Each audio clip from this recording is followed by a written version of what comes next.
有31位朋友们问说，上司是意识很坚持的人哦，如何做有效的沟通，让他可以接受建议哦？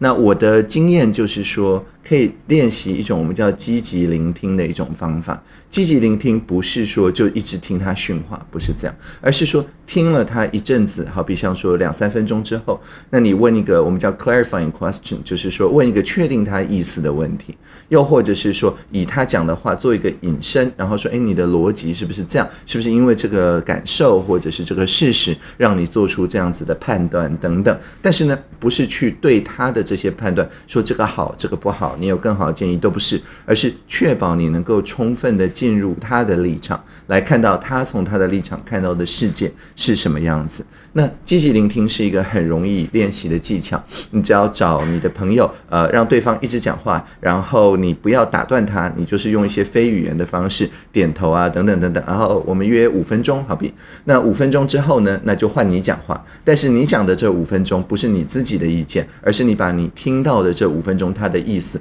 用你的话重述出来，并且做一些延伸等等，或者最后问他几个那你是不是这样子的意思呢的这些问题，那他再花5分钟再来回答你等等，但是一切都是以他的立场他的看法为出发。那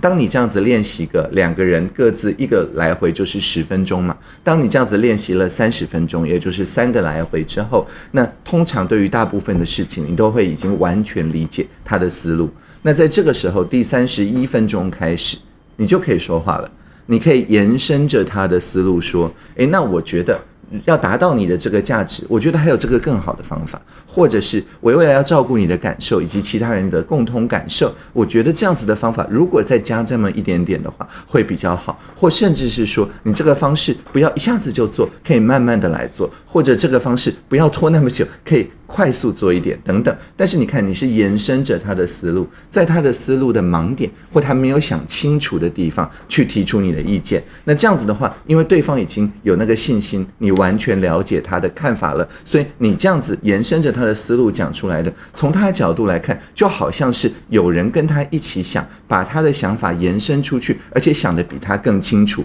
那这样子的情况下，他当然就会接受你的建议，甚至会有一种好像他的脑波被你控制了的那样子的状况出现。但是这个都是建立在你是很专注的去听清楚他的想法他的立场他的感受，至少30分钟这样子的时间，而且是积极的去听哦。我自己的经验大概都是这样子的，希望有帮助。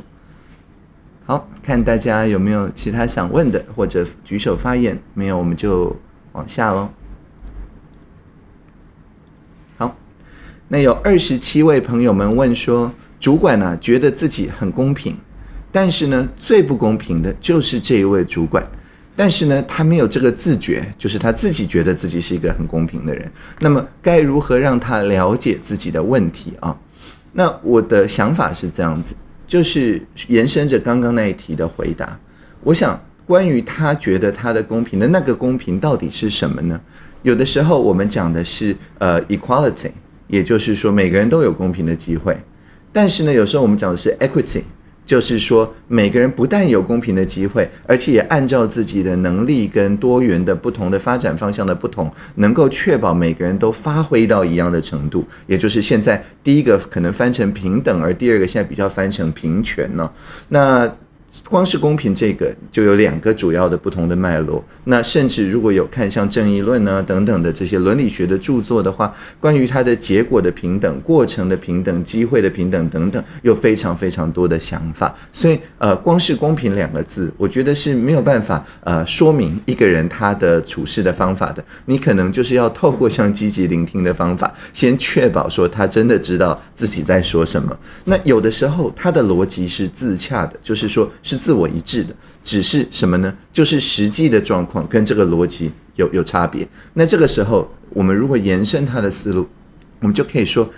你可以先看一下这个实际的目前的状况，也就是好像浏览器有一个快取嘛，你看过的网页会先存在你的电脑里，之后如果网络连线有问题或怎么样，它会先显示那个旧的版本的网页，来确保说，你不会完全看不到东西。但是这个时候，有时候如果快取没有设定好，它没有清除的话，就算这个网页有了新的版本，你连上的时候还是在看到旧版的资料。那这个时候呢，大家可能都知道嘛，要按 F5 啊，或者是要按这个 Command R 或 Control R， 要按那个重新整理的那个图示，让新版本的这个事实进入他的脑海里面。但是呢，如果你没有去听他对于公平的这一套想法、这一套论述，而且确定知道他的这个价值到底是效益主义的，还是义务论的，还是德性论的等等的这些